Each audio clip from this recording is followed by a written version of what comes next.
you all are doing great. Well, here is the second part of the mandala. I have not shared the list of the materials here because I have already shared it in the first part.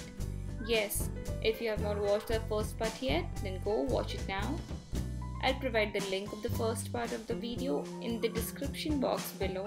Hope you guys enjoy watching this amazing step-by-step process of drawing mandala. And if you like the video, then you know the drill. Hit like, share and subscribe to my YouTube channel, and don't forget to hit the bell icon. Also, stay tuned for the third part. Till then, bye bye, take care.